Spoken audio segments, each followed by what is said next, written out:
and I will go to the authenticity of the Mahayana Sutras and the Pure Land Sutras. Okay. Actually, the answer to this question in our books, Yosho Sensei's books, can be found on the commentary on the Larger Sutra, the big book. It would be on page 19 for those of you watching the video, studying along with me. So go to page 19, section 1, thus have I heard. Yes, there Yosho Sensei explains what the expression thus have I heard means. Yes, and so first of all, we should understand that all the sutras have something in common, that they all begin thus have I heard. Yes, is the formula of any genuine teaching of Shakyamuni Buddha. Yes, you see in all the Mahayana Sutras that they start like this. Yes, because remember that all sutras they were first transmitted orally. They were put in the written form later on. Sometimes a few years, sometimes a century or a couple of centuries after that. Then the monks and nuns, they felt the need to put those words of Shakyamuni Buddha and those words of his venerable disciples into written format. Okay, so that's the formula. Thus have I heard. Okay, because when the monks, you know, they used to have like assemblies. Yes, after the Buddha's parinirvana. Yes, when the Buddha abandoned his nirmanakaya body, then the monks and nuns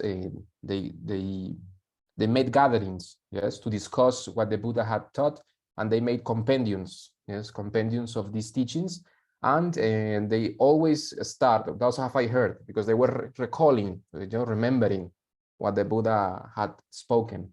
Okay. So of course, when you read the Larger Sutra, which is the main sutra of our school, and if you are interested in understanding this sutra, please read the commentary on the sutra on the Buddha of Infinite Life, written by Reverend Yosho Sensei. There you will find a description of each section of the sutra, which is divided into 48 sections.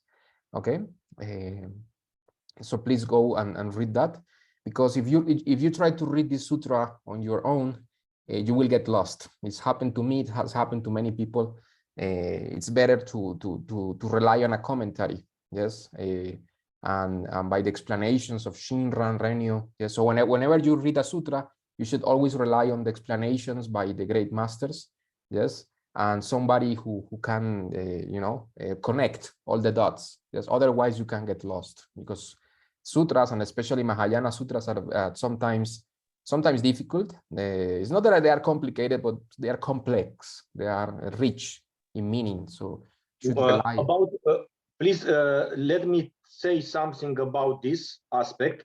In Yuen says in Tanisho something in reference to this.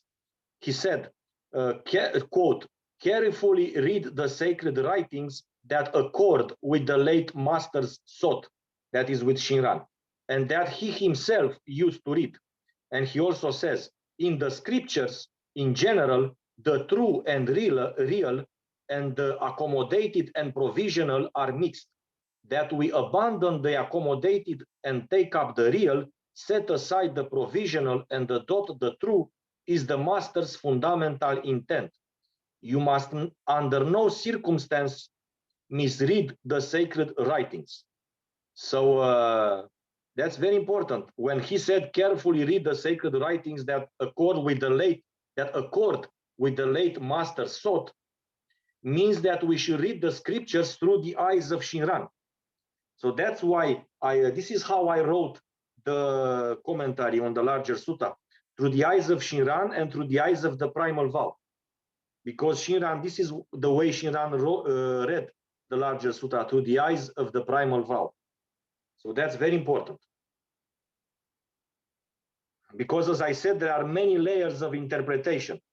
And we have to find the primal vow method of interpretation of the Larger Sutra. We have to read the Larger Sutra through the eyes of the primal vow and the eyes of Shinran. Okay, please, Kosho. Yes, indeed, Sensei. Thank you for that, Amida. Yes, indeed, you should. We all should read the sutra, the Larger Sutra, which is the main text in Jodo Shinshu, through the eyes of Shinran Shonin. Yes, who is considered to be by Jodo Shinshu by many an emanation of Amida Buddha and Avalokiteshvara. Yes. One more thing about it. Wait, please wait a second. We have that's very important topic. How we should look to Shinran. So here are two perspectives. One is to consider Shinran as an ordinary, unenlightened person who had Shinjin and who had a very special capacity to explain the primal vow and the Larger Sutra in a very easy to understand way. I mean, he was a genius in interpreting and making the Pure Land teaching available to us, to ordinary people. So you can look to Shinran in this way. Shinran himself never said about himself that he is an emanation of Amida or Avalokiteshvara. Or you can choose to look to him as an emanation of Amida and Avalokiteshvara based on his biography written by his nephew, Kakunyo Shonin, the third in the succession from Shinran. Kakunyo Shonin considered Shinran to be an emanation based on various testimonies of people who lived around Shinran, and based on various stories about him, various incidents that were somehow supernatural incidents, you know. But it is not a must. It is not a must do. So it depends on you. All that is a must is that we follow his teaching, but we are not obligated to consider him an emanation. That's our choice. Okay, that's important. Yes, Sensei, indeed. Either way, we follow Shinran's teaching. Yes, we can consider because, him being or not an emanation, he was indeed a genius. Yes, he was a great Mahayana master. The same for Honen, no? Who was considered an emanation of Mahastama Prapta. Yes. Shinran considered Honen to be an emanation. An emanation, yes. Yes, and if you want to read about the testimonies of disciples of Shinran, including his own wife, who considered Shinran to be an emanation, you can go to my article on the Amidaji website, which is called Shinran, a manifestation of Amida Buddha and Avalokiteshvara, and you can see those testimonies there. Yes, and you can choose what way you find most useful to see him. Yes. Either way, we interpret the Larger Sutra according to the view of Shinran. You see, according to the view of Shinran, and this is very important to us. However, regarding this question in particular, in general terms, Mahayana, the authenticity of Mahayana sutras. Okay, so as I was explaining, dear friends and sensei, the way that all sutras start is thus have I heard. As I explained, the sutras were initially transmitted orally. Yes, not by written format, but they were transmitted from master to disciple in a large succession of masters and disciples. Yes, of the Buddhist doctrine, nuns and monks, basically, and also lay people. But basically, the Sangha was composed of nuns and monks. Yes, but yes, thus have I heard. This means that this is the authentic teaching of Shakyamuni Buddha. Yes. However, some people, not all of them, especially some people who follow Theravada, yes, some people that are quite fanatic, and I must say that not all of them share this opinion. Yes, I know many Theravada Buddhists who have are respectful, they're respectful towards the Mahayana, but some of them are not. Some of them think that the only authority is the Pali Canon, yes, which are some collections of teachings for arahats, yes, that are concerned with the for those who are only concerned with their own liberation from samsara, yes, and the objective of them is to become an arahat, not a Buddha, okay. And this collection of teachings of the Pali Canon are recorded in Pali, which is a language which is an artificial language, actually, that the Buddha never spoke. Nobody spoke Pali, but it was an artificial language that captured a language that it's kind of similar to Sanskrit, yes, but it's not Sanskrit itself.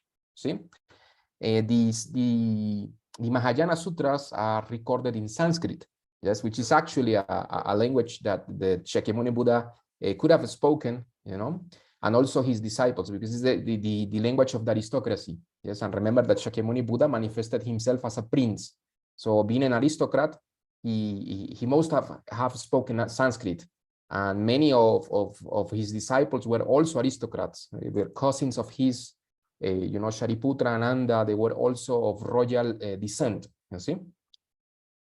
So they spoke Sanskrit, and the Mahayana Sutras are recorded in Sanskrit, yes.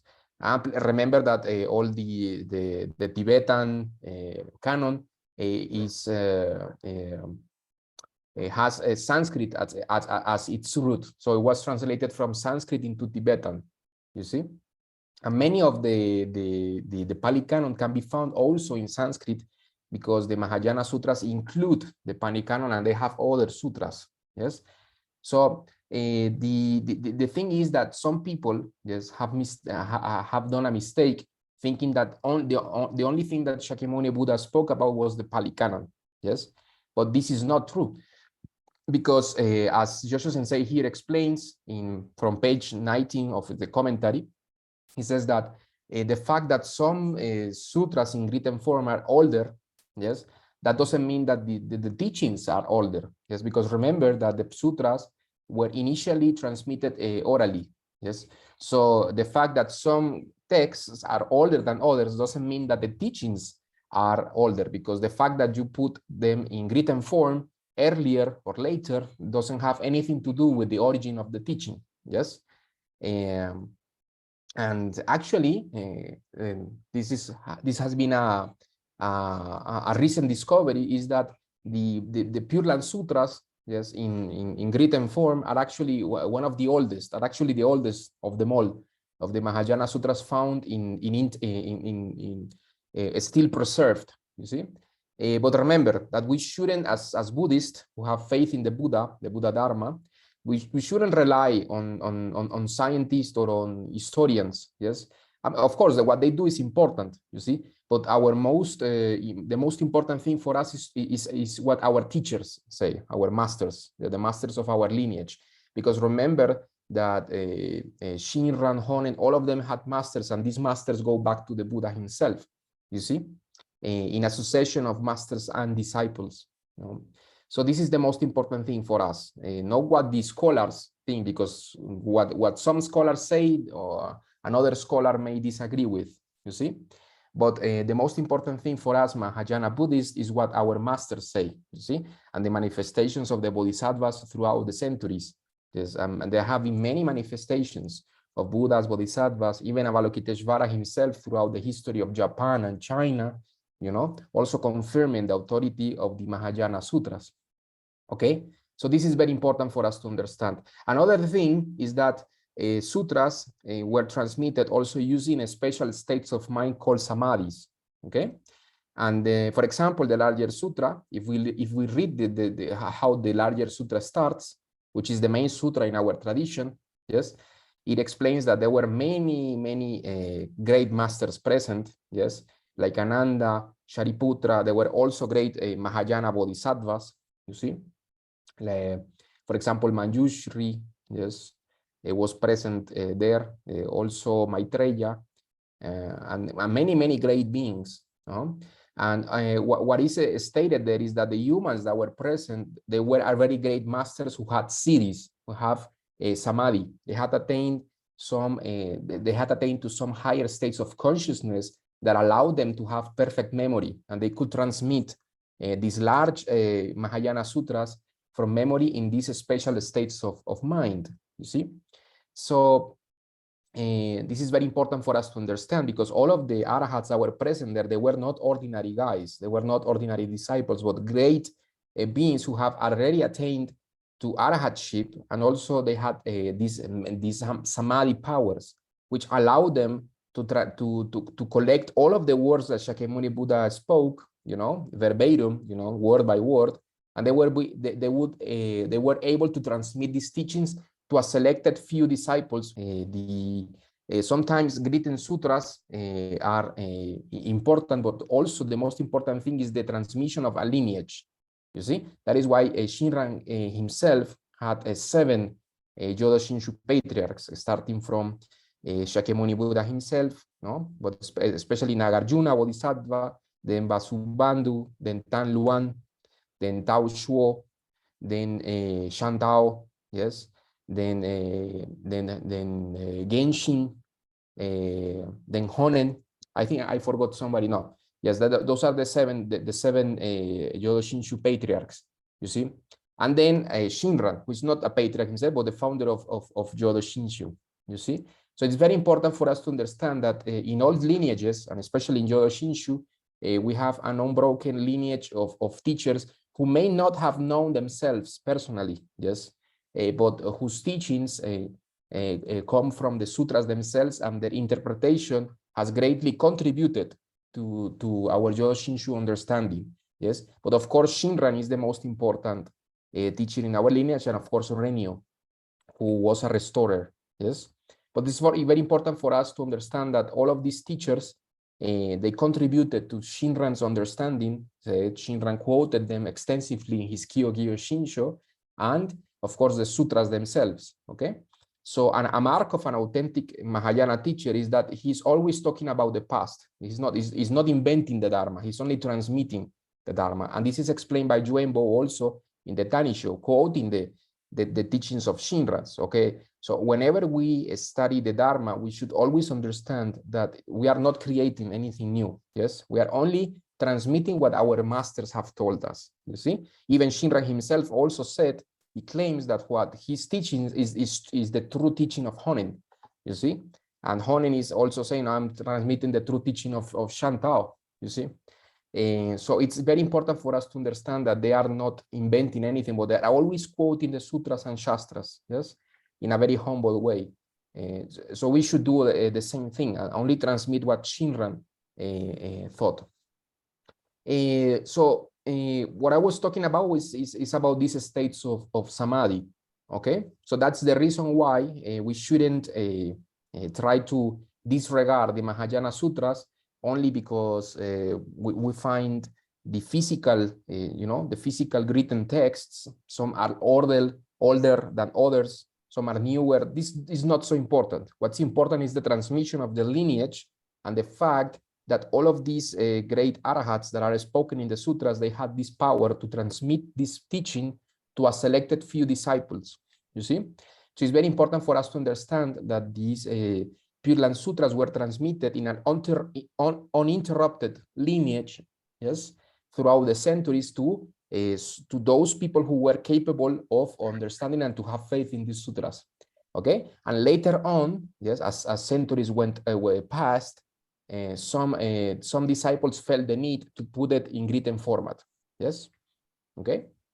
And actually, if you care, it's not so important, but if you care about it, the Larger Sutra is one of the oldest Mahayana sutras that are still intact, yes, and they were found in the region of Gandhara, yes, which was a Buddhist country of the ancient past, okay? And this text is almost 2,000 years old, okay? But the fact that this text is 2,000 years old doesn't mean that that the teaching itself is 2,000 years old. It's much older. As I was speaking about, the fact that these teachings were put in written form many centuries after they were received, yes, by the disciples of Shakyamuni Buddha himself, okay? And of course, we have also to take into account the manifestations of the great bodhisattvas like Manjushri, for example, in the case of Master Fa Xiao, which is one Chinese Pure Land teacher, master. who also had an experience with with Manjushri Bodhisattva. Also, Shinran had a relationship with Avalokiteshvara Bodhisattva. Actually, he's considered by many to be an emanation of Avalokiteshvara himself. And there have been many experiences with the great Bodhisattvas who have confirmed the authenticity not only of the Mahayana Sutras, but especially of the Larger Sutra.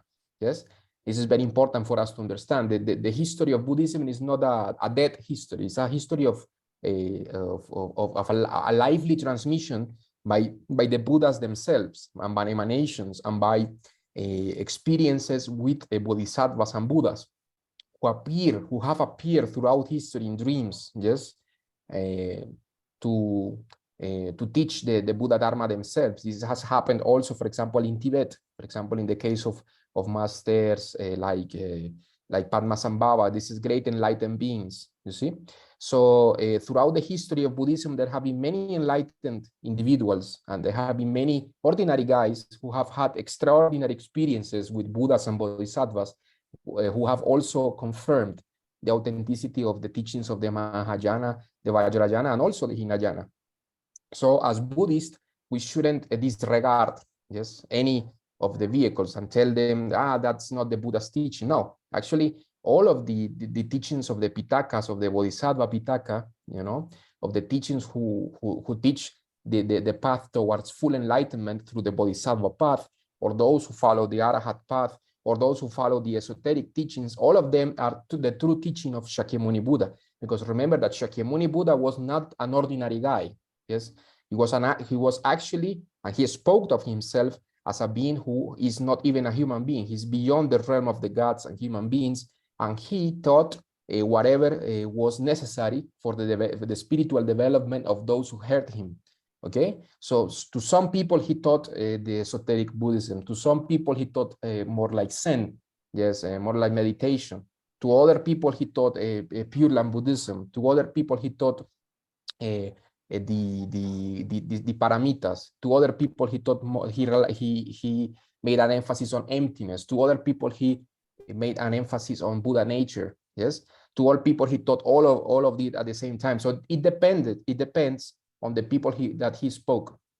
Okay, because remember that a Buddha always knows what is best, how best to explain the Buddha Dharma to sentient beings. So this is very important for us to understand. Shakyamuni Buddha taught many vehicles and many upayas, or many skillful means to teach the Buddha Dharma. Okay, and we shouldn't discriminate, yes, and say that one teaching is authentic and the other is not. All of the teachings are authentic. Yes. But of course, as Jodo Shinshu Buddhists, we choose the primal vow because we know that we don't have any other way to reach enlightenment. So we rely on the vows of Amida Buddha. And of course, we know, according to our own explanations, that the primal vow is quite important because it has the quickest and the most effective effect, especially in this last Dharma age, in which beings no longer have the capacities to follow the path of self-power, of those saints who were capable of great morality, great wisdom, and great meditation. We are no longer capable of that, but we only choose the primal vow as it is explained in our tradition. Okay? So this is very important for us to understand. Do you have anything to add, Joshua Sensei? Yes, thank you very much. Yes, one more thing I would like to say, that it's impossible for somebody who denies the existence of Mahayana Sutras to have faith in Amida. If you go to my explanation of the comment of the primal vow in the commentary on the Larger Sutra, you will see that I give some passages from Honen, in which he shows that it's a logical impossibility to pretend to have faith in Amida Buddha but deny Mahayana Sutras, or deny the existence of other Buddhas. And that's very important. For example, there is a question by somebody who asked me, what if somebody believes in the existence of Amida but denies the existence of other Buddhas? Or if he accepts the Larger Sutra but denigrates other sutras, or denies the authenticity of other sutras. That's an impossibility. So it's very important to understand that people who self-exclude themselves from the salvation offered by Amida Buddha are those who deny Amida's existence, but also those who deny the existence of other Buddhas and who deny the existence of Mahayana Sutras in general, because it's a logical impossibility to deny various Mahayana Sutras, but consider that the larger sutra is real. Because if you deny other Mahayana Sutras, then it means that you accuse Shakyamuni of lying. And if other Mahayana Sutras are not authentic, then somebody can say, then how can you support the idea that the larger sutra is authentic? Or if you deny the existence of other Buddhas, then why we should believe in Amida? And that's very important. And Shinran Shonin said, I give a quote here, if one speaks slightly of the Buddhas, then one is surely a person who does not entrust oneself to the Nembutsu and who does not say Amida's name. So he links faith in Amida with the fact that you also acknowledge the existence of other Buddhas. Honen Shonin also said, just because one relies solely upon Amida Buddha and believes only in Nembutsu, do not make light of the compassionate vows of various Buddhas and Bodhisattvas, or think ill of and slander wondrous sutras such as Lotus Sutra or the Perfection of Wisdom Sutra. The karma of defaming myriad Buddhas and of doubting and slandering many holy teachings is not in harmony with the heart of Amida Buddha. Such actions would certainly exclude one from his compassionate vow, even if one recites Nembutsu. So that's very important. If one has faith in Amida Buddha and in the larger sutra, then he automatically has faith in all the Buddhas presented in the Mahayana canon. And if one has faith in the larger sutra, then he considers that all Mahayana sutras are authentic. That's very important. Yes, so to deny the authenticity of Mahayana sutras excludes that person from birth in the Pure Land. That's very, very important to know. Yes. Yes, indeed, Sensei. Thank you.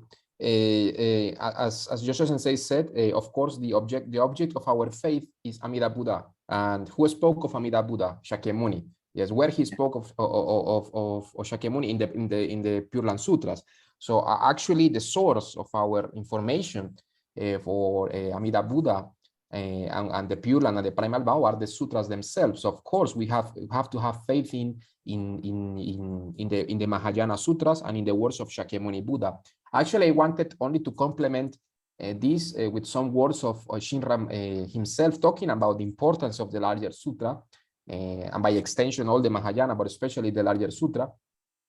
And he says here, this is one of his teachings, I will quote from the collected works of Shinran. He says, the larger sutra reveals the true teaching. It is indeed the right exposition for which the Tathagata appeared in the world, the wondrous scripture, rare and most excellent, the conclusive and ultimate exposition of the one vehicle, the precious words disclosing perfect instantaneous fulfillment, the sincere words praised by all the Buddhas throughout the 10 quarters, the true teaching in consummate readiness for the beings of this day. Let this be known. And he also says, the reason for the Buddha's appearance in the world is, above all, to expound the primal vow of Amida, wide and deep as the ocean. All beings in the evil age of the 5 defilements should believe in the words, in the truth of the Buddha's words. Okay, so such is the importance that Shinran, the founder of Jodo Shinshu, gives to the larger sutra. He says that all the Mahayana sutras are superb, but especially the larger sutra, and the heart of the larger sutra is the primal vow. So we should always revere the larger sutra, and especially the primal vow through the Nembutsu of faith, because this is the essence of the larger sutra. This is very important for us to keep in mind. So of course, as Joshua Sensei says, one way to self-exclude yourself from the primal vow is to deny the existence of Amida Buddha and Shakyamuni Buddha. Yes, even committing the gravest karma is not an obstacle if you have faith in Amida Buddha. Yes, but if you deny the existence of Amida Buddha and Shakyamuni and the Bodhisattvas and the Mahayana in general, then you exclude yourself. And because the Larger of course, Sutra. And the Larger Sutra, because of course, Buddhas cannot take you by force to the Pure Land. They cannot force you to enlightenment. Remember that Buddhas are not like these crazy monotheistic gods who kill people or who condemn people who don't believe in them. In the case of Buddhas, they respect our free will. Yes, if you don't want enlightenment, they will not force you. They will try, no? They will do many things to try to convince you, but they will try to do it through compassion and wisdom, never through force. Okay, so if you don't want to believe, they will try to warn you, but they will never force anyone to believe in anything. And if you don't have faith in Amida Buddha, then you are at the mercy of your own karma. And if you deny the existence of Amida and deny the Larger Sutra, deny the various Buddhas of the Mahayana presented in the Mahayana canon, deny the Mahayana Sutras, then you actually, it's like killing all beings ad infinitum, because you deny, you close, you hide the way to salvation for them. So that is worse than killing them. You know, it's like you actually destroy the Buddha Dharma, and this is why you automatically go to the worst place in samsara, to Avicii hell, because karma is karma. It's an automatic effect. The Buddhas can't save you because you deny them. You deny their existence. You deny their teaching. So how can you be saved by Amida Buddha if you deny his existence, deny his Pure Land, and deny the teaching about him? See? Yeah. Sensei, you have so many people who call themselves Jodo Shinshu priests, but yet believe Amida to be a myth. And I'm just wondering how this can be. I don't see how you can have a religion whose focus is the living Buddha Amitabha, Amida, and just say, well, you know, that was just old superstition, and we don't really think Amida is real. We don't think the Pure Land is real. We think it's a state of mind. It's samadhi. It's you know, if you make everything good in your life, then you're living in the Pure Land. When did this start taking place? Did this go all the way back to Shinran and Renyo's time, or is I this think I'm not sure about Shinran or Renyo time. I think Shinran and Renyo had their own type of heresies during their time that they also fought against. For example, Shinran Shonin fought against the heresy of licensed evil, which because some people said that because you are saved by Amida, then you can go on and do whatever you want, you know, or you should intentionally do evil so that Amida can save you. That was the heresy of licensed evil, and there are many forms of this licensed evil heresy. But as far as I know, the many modernist heresies started with Kiyozawa Manshi in Japan. You know, who said, he said something like this, and I quote, "It is not because of their existence that we believe in gods and Buddhas, but rather they exist because we believe in them." This is a quote from Otani Daigaku. So you see, so he actually says that Buddhas exist only because we believe in them. It's like they are some characters from a fairy tale, when actually Buddhas exist prior to our faith in them. That's normal. So and of course, that makes us, if that's true, that makes us gods and greater than Buddhas. Yes. Or it's like saying that Buddhas and Buddhism is like a fairy tale that some people invented, and because we invented that fairy tale, then somehow that fairy tale, characters of the fairy tale exist in some kind of symbolic form, you know. And you know, these guys like Uno and, for example, Bloom, who are praised by many Jodo Shinshu scholars, they are fans, no? They like Manchi very much, you know, and that speaks volumes toward their true intentions. I mean, my opinion is that these guys are not even religious. Yes, they are more like guys who, you know, want to play smart with the philosophy and psychology. And they want to mix everything, and they want to look sophisticated. They are very much into trying to look sophisticated and to try to make Jodo Shinshu, you know, it's like another religion they have invented, no? This is my opinion. Yes, and you know, after Manshi, Kyozawa Manshi, who is very much respected by many Japanese, and many Japanese, even those who don't embrace a modernist view, they have some sick attachment to this guy Kyozawa Manshi because of his exotic life, you know, and it's very hard for them to detach themselves from him. Also, but he had various disciples like Akegarasu, for example, who said, and they founded a movement called Dobokai movement. That Dobokai movement was organized within the Higashi or Otaniha Jodo Shinshu school. See, and I also have an article about this on Amidaji website, and I will put a link into the description of this video. I would just want to ask to quote something from a disciple of later disciple of Manshi and Akegarasu. So he said like this. He said like this: the old there was a conflict with the old ideas of Jodo Shinshu and the new ideas of Jodo Shinshu. The old ideas are the feudalistic ideas, the conservative ideas that the Pure Land is only after death. But Kyozawa Manshi's ideas were that the Pure Land is not after death, but in the present life. The Pure Land exists in our minds. We are assured of faith in this. So this is so for them to say that Jodo Shinshu, that the Pure Land is to be attained after death, is a feudalistic opinion. Do you see how? Like an old-fashioned idea that should be disregarded. Yes.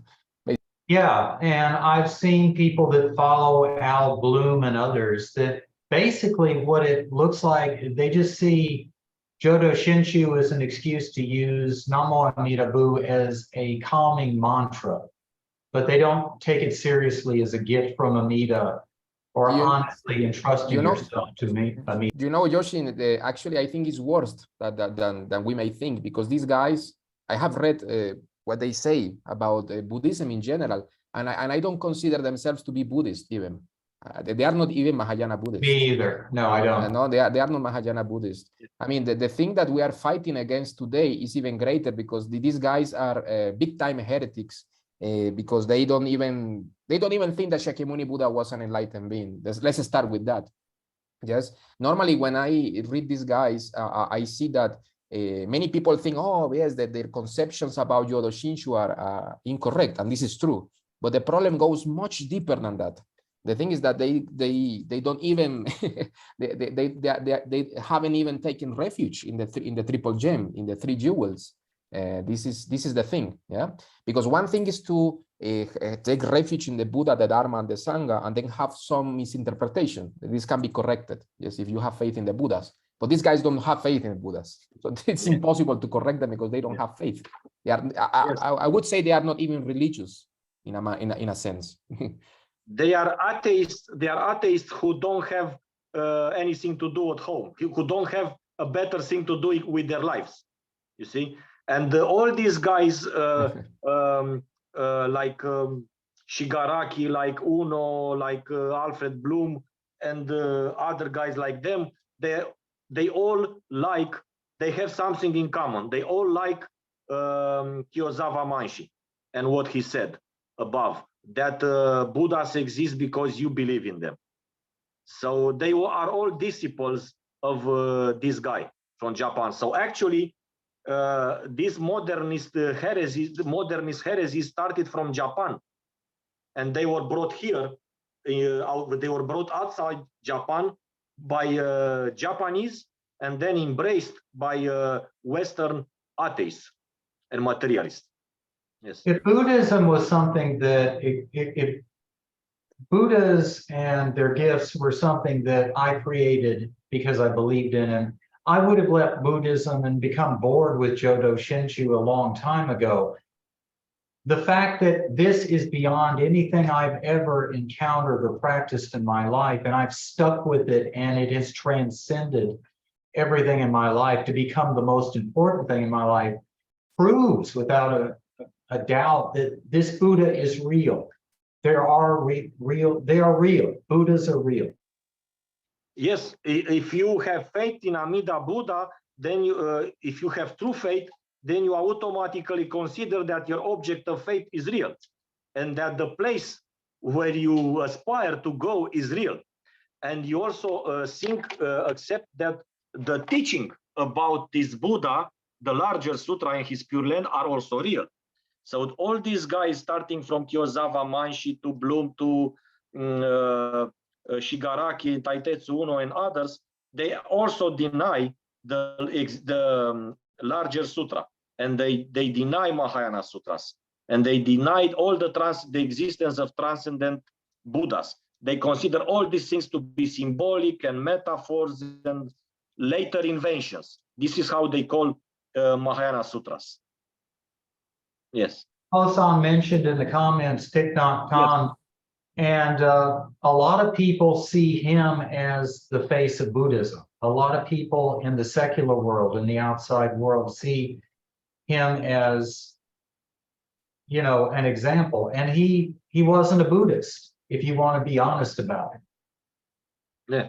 I also have an article about him denying his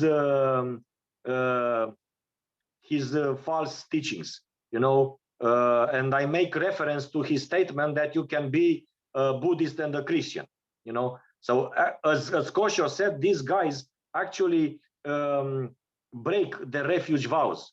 They break the refuge vow in Amida Buddha, in the Buddha. When you say, I take refuge in the Buddha, by denying, by saying, as Kyozawa Manshi said, that Buddhas exist because we believe in them, like they are some kind of characters in a fairy tale invented by our minds, that means to break the refuge in the vow in the Buddha, and that makes you not a Buddhist. Also, by saying that the Larger Sutra is a later invention, that means those guys break the refuge vow in the Dharma, so they are no longer following the Dharma. Also, because they also deny the existence of the Pure Land and so on. And they also break the refuge vow in the Sangha because they are spreading this poison, this heresy within the Sangha. And because they are destroying the Sangha, they are closing the gate of Dharma and in the Sangha for everybody. Yes, sir. And actually, according to Master Tan Luan, according to the Sutras and Shastra, they are committing great evil, you know, yes. and they will be they will commit evil that will lead them to the lowest place in Avicii yes. hell. So it's important for us to understand that it's better for people just to forget instead of playing with fire, you know, because this creates lots of evil karma for those people who are fooled by them, and especially for those who spread these lies in the Sangha. Yes. Yes, because the role of the Sangha is to transmit the Dharma, to transmit and protect the Dharma. So if there is no longer a protection of the Dharma, but a slander of the Dharma, then automatically there is no Sangha. So this is why they also they are slandering all the three jewels, the Buddha, the Dharma, and the Sangha. And they break the three refuge vows in the Buddha, the Dharma, and the Sangha. Yes. Yes, indeed, Sensei. Yes, let's hope that people return to the true Dharma, and they go to Shinran, to Honen, to the sutras themselves, and they never rely on these deranged scholars.